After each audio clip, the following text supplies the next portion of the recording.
बोलिए नारायण भगवान की जय। बोलिए मेरे बांके बिहारी लाल की जय।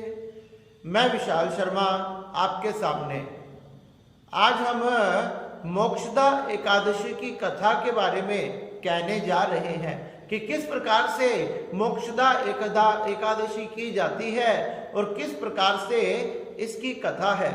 तो एक समय श्री युधिष्ठिर जी महाराज भगवान श्री कृष्ण के पास जाकर पूछने लगे कि हे भगवान कृष्ण, हे दामोदर, हे नारायण, हे नाथ, हे परमपिता महेश्वर, आप कृपया कर कर मुझे ये बताएं कि मार्गशीर्ष मास में शुक्ल पक्ष में कौन सी एकादशी आती है, इसका क्या फल है तथा इसका क्या नाम है। भगवान श्री कृष्ण कहने लगे कि हे युधिष्ठिर, मार्गशीर्ष मास में कृष्ण पक्ष तथा शुक्ल पक्ष में दो प्रकार की एकादशी आती है।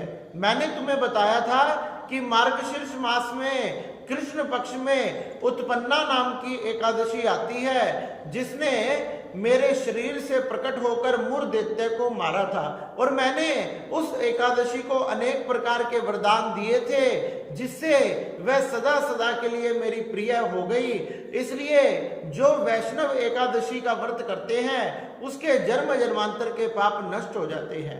मार्गशीर्ष मास में शुक्ल पक्ष में मोक्षदा नाम की एकादशी आती है, कृष्ण पक्ष में उत्पन्ना एकादशी और शुक्ल पक्ष में आने वाली एकादशी को मोक्षदा एकादशी कहा जाता है। इसके नाम से ही स्पष्ट हो रहा है मोक्षदा यानी कि मोक्ष देने वाली।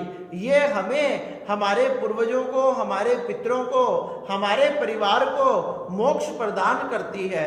समस्त प्रकार के जन्म जन्मांतर के, युगों युगांतर के, कल्प कल्पांतर के पापों को नष्ट करते हुए ये सभी पापों को नष्ट करके उन्हें वैकुंठ धाम प्रदान करती है।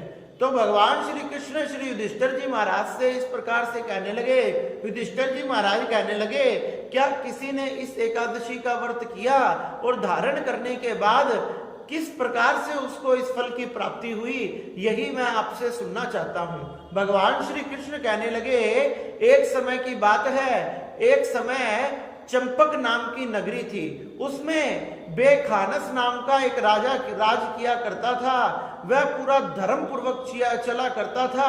धर्म करना, यज्ञ करना, इस प्रकार से समस्त प्रजा की अपने पुत्र तथा परिवार की तरह रक्षा किया करता था। एक समय क्या हुआ, एक समय जब वह राजा रात्रि में शयन कर रहा था, शयन करते हुए राजा को स्वप्न में अपने मृत पिता की दुर्दशा दिखाई दी। उसको दिखाई दिया कि जो मेरे पिता जिनकी मृत्यु हो चुकी है वो अधोगति में पड़े हुए हैं, वह नरक में पड़े हुए हैं, अनेक प्रकार के कष्टों को भोग रहे हैं। इस प्रकार से राजा ने जब अपने पिता को देखा तो वह घबरा गया और घबराने के बाद उसकी आंख खुल गई।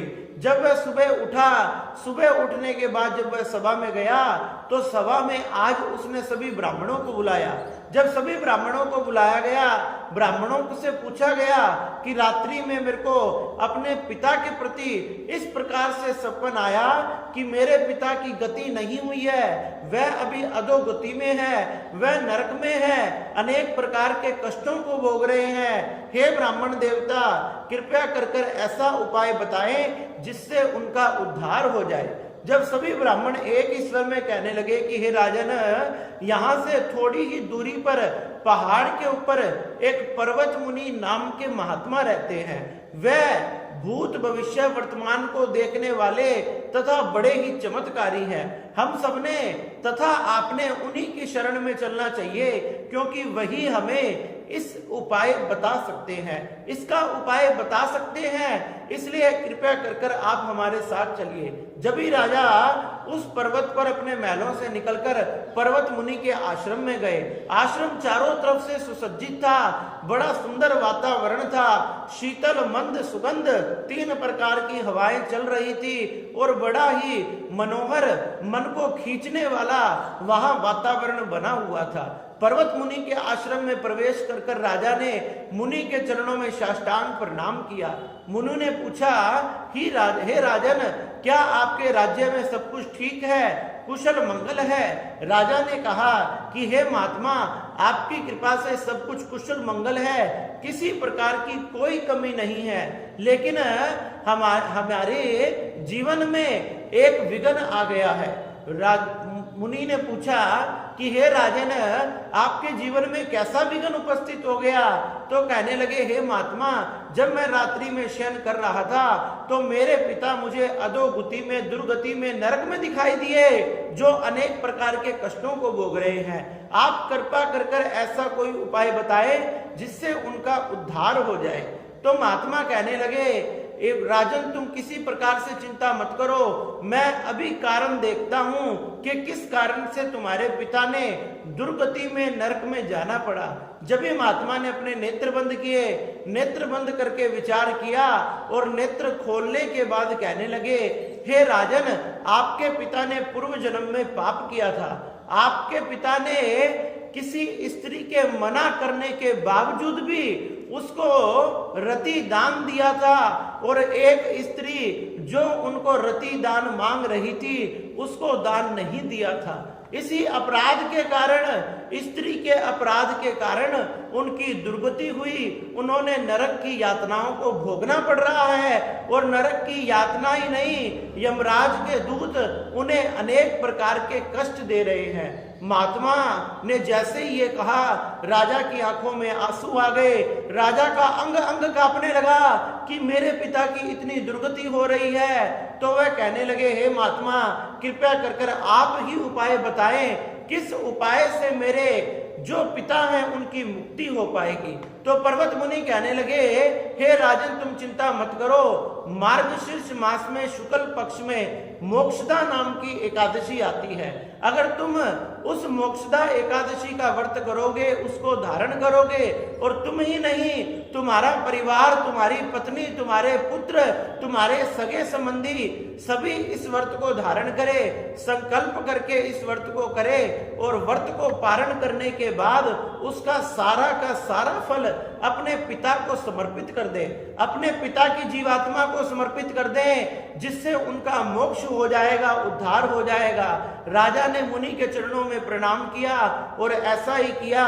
जब मार्गशीर्ष मास आया, शुक्ल पक्ष में मोक्षदा नाम की एकादशी आई, तो उस एकादशी में राजा ने संकल्प के साथ अपने पूरे परिवार के साथ इस व्रत को धारण किया, भगवान का कीर्तन किया, भगवान का भजन किया, तथा अंत में एकादशी के व्रत करने के बाद सारा का सारा फल भगवान नारायण की प्रतिमा के सन्मुख खड़े होकर अपने पिताजी को समर्पित कर दिया।